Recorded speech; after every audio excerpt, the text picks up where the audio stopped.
ಮೊನ್ನೆ ನಾನೊಂದು ಊಟದ ವಿಡಿಯೋ ಹಾಕಿದ್ದೆ. ಅವ್ರ ಅಪ್ಪಾಜಿ ಅವನಿಗೆ ತಿನ್ನಿಸ್ತಿದ್ದು ನೋಡಿ ತುಂಬ ಜನ ಹೆಣ್ಮಕ್ಳು ಅಂತ ಇದು ಮಾಡಬೇಡಿ, ಗಂಡು ಮಗನಿಗೆ ಎಷ್ಟು ಪ್ರೀತಿ ಕೊಡ್ತಿರೋ ಹೆಣ್ಮಕ್ಳಿಗೂ ಅಷ್ಟೇ ಪ್ರೀತಿ ಕೊಡಿ ಅಂತ ಹೇಳಿದ್ರು. ಬಟ್ ಇಲ್ಲಿ ನೋಡ್ರಿ, ನಾವು ಇವಳಿಗೇನು ಹೇಳೇ ಕೊಟ್ಟಿಲ್ಲ. ಇವಳಿಗೆ ಹಾಕ್ಕೊಟ್ಟಿದ್ದು ಊಟನ ಅವ್ರ ಅಣ್ಣನಿಗೆ ಕರೆದು ತಿನ್ನಿಸ್ತಾಳೆ. ನೀನು ತಿನ್ನಮ್ಮ ಅಂದರೆ ಅಣ್ಣಂಗೂ ತಿನ್ನಿಸ್ತೀನಿ ನಾನು ಅಂತ ಅಂತಾಳೆ. ಅವಳು ತಿಂತಾಳೆ, ಅವ್ರ ಅಣ್ಣಂಗೂ ತಿನ್ನಿಸ್ತಾಳೆ.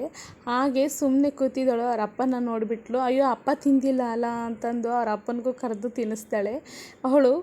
ನಾವು ಪುಟ್ಟ ತಂಗಿ, ಅವಳಿಗೆ ಎಲ್ಲರೂ ನಾವು ತಿನ್ನಿಸ್ಬೇಕು ಅಂತೀವಿ, ಅವಳಿಲ್ಲ, ಅವಳು ತಿಂತಾಳೆ, ಬೇರೆಯವ್ರಿಗೂ ತಿನ್ನಿಸ್ತಾಳೆ.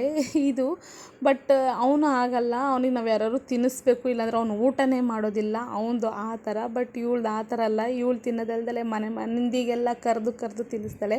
ಅದಕ್ಕೆ ಮನೇಲಿ ಹೆಣ್ಮಕ್ಳಿದ್ರೆ ಚೆಂದ, ಒಂಥರ ಖುಷಿ ಇರುತ್ತೆ. ಯಾರ್ಯಾರು ಹೆಣ್ಮಕ್ಳಿಲ್ಲ, ಗಂಡ್ಮಗು ಬೇಕು ಅಂತ ಮೂಗು ಮುರಿತಾರೋ ಅಂಥವ್ರಿಗೆಲ್ಲ ಇಂಥ ಹೆಣ್ಮಗು ನೋಡಿದ್ರೆ ಖುಷಿ ಆಗುತ್ತೆ ನೋಡಿ. ನಮ್ಮ ಮನೇಲಿ ಪುಟ್ಟ ತಂಗಿ ಅವನು ತಿನ್ನಿಸ್ಬೇಕು, ಬಟ್ ಈ ತಂಗಿ ಅಣ್ಣನಿಗೆ ಊಟ ಮಾಡಿಸ್ತಾಳೆ. ಇದು ನಮ್ಮಲ್ಲಿ ತಂಗಿ ಅಣ್ಣನ ಸ್ಟೋರಿ.